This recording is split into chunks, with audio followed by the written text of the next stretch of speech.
David Lecoq, secrétaire général de la CGT au ministère de l'Intérieur. Le 1er janvier 2021, le secrétariat général commun a été mis en place par le gouvernement sur l'ensemble du territoire national. Le secrétariat général commun, c'est une nouvelle direction départementale qui est placée sous l'autorité du préfet, donc du ministère de l'Intérieur. Cela regroupe l'ensemble des fonctions support de l'État, qui est normalement au bénéfice des fonctionnaires en caractérisant les ressources humaines, le budget, les moyens de fonctionnement. Ce qui est incohérent, dès que le SGC s'est mis en place, on a reçu un message pour nous indiquer que pour le dépôt du retraite, maintenant on passe uniquement par une plateforme numérique, alors qu'au précédemment, on devait aller voir ces ressources humaines.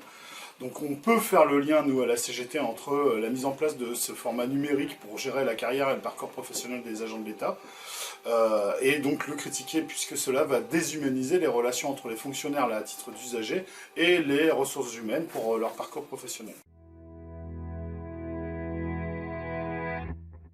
Donc, depuis l'élection du président Macron, le gouvernement Édouard Philippe, à l'époque, avait initié une réforme de l'État.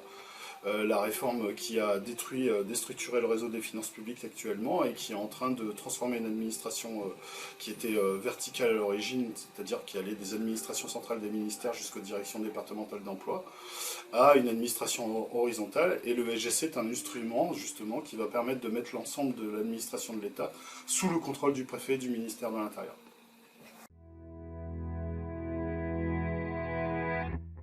Ce service est décomposé en 4 pôles, un pôle management, un pôle ressources budgétaires, un pôle logistique et un pôle informatique.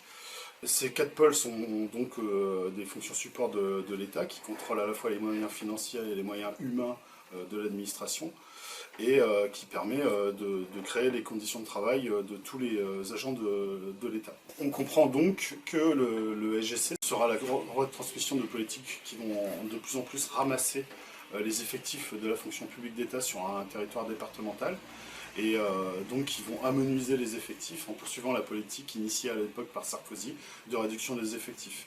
Cette réduction des effectifs a pour conséquence également une réduction des moyens pour le préfet de mettre en place toutes les politiques publiques.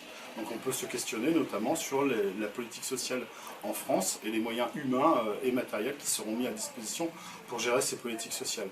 En titre de politique sociale, on peut par exemple citer la voirie, l'aménagement des routes, l'aménagement du territoire, la politique de la ville, l'aide aux associations, etc. etc., etc. Et à chaque fois qu'on réduit le nombre de fonctionnaires, on réduit la capacité de l'État à mettre en œuvre ses politiques publiques. La CGT se questionne donc sur le but de cette réforme.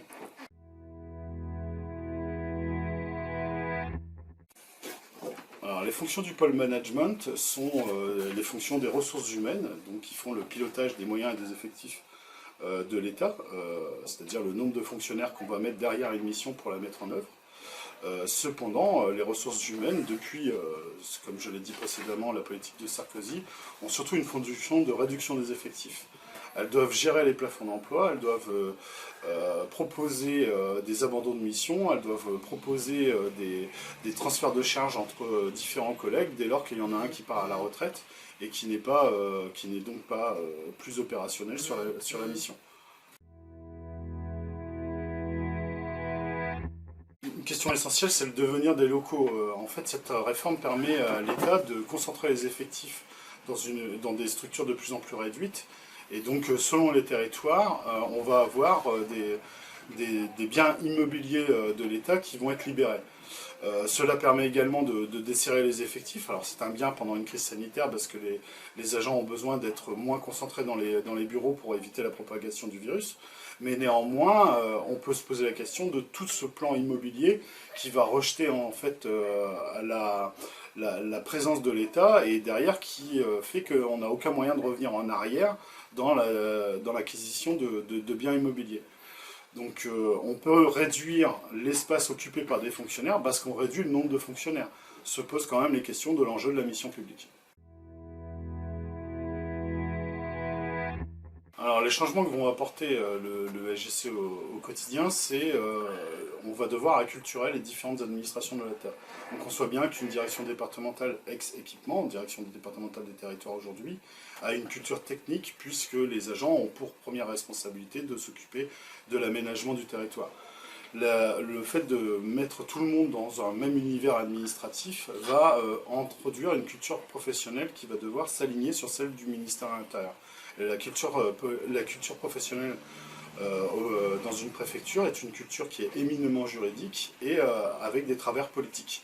Donc le préfet va devoir déterminer avec son pouvoir dérogatoire et ses décisions personnelles quels sont les dossiers de politique publique qu'il va devoir mettre en avant.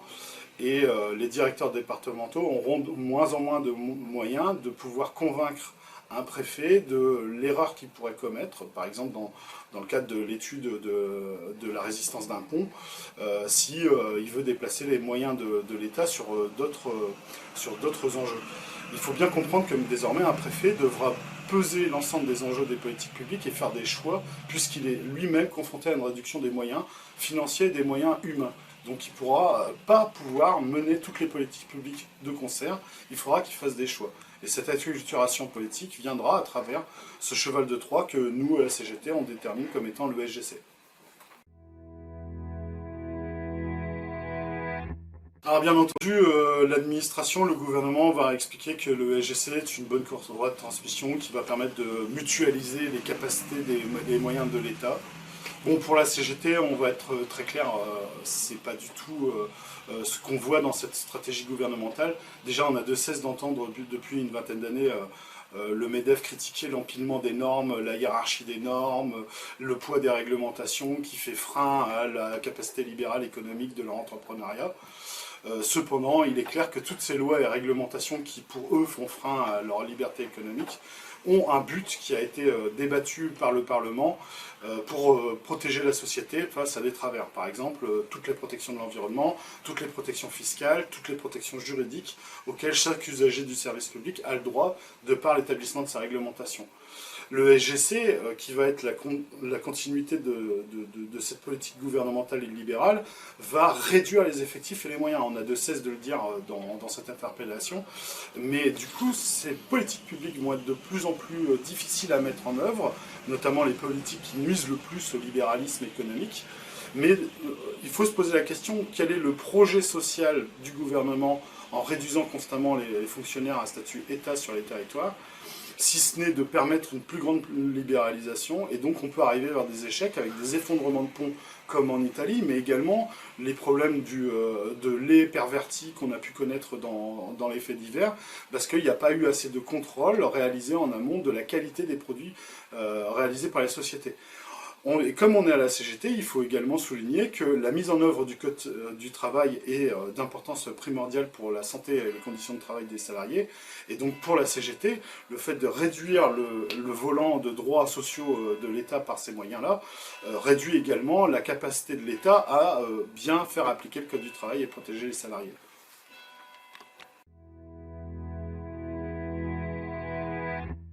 Alors, le changement, on va revenir sur la définition de la culture professionnelle qui est propre à chaque mission de l'État.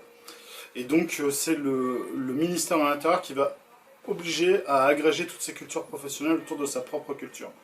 Et donc, pour les agents de préfecture, cela ne va pas changer grand-chose, puisqu'ils sont habitués à une carence de droit social et de droit syndical.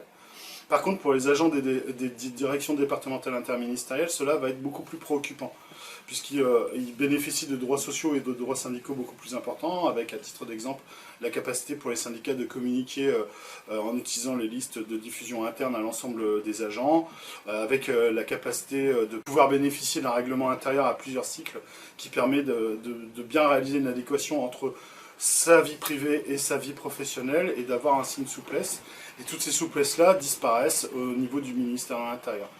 Bien évidemment, le gouvernement va entraîner une forme de crise à travers ce SGC qui va introduire l'unique sortie possible qui sera le statut interministériel des agents de l'État et donc une seule culture ministérielle pour tous les agents qui exerceront des missions publiques sur les territoires, à l'exception peut-être des finances publiques et du ministère de la Justice. Mais tout cela pose question et on aura les réponses avec le temps. Au titre de la CGT du ministère de l'Intérieur, je vous remercie d'avoir regardé cette vidéo et vous pouvez réagir.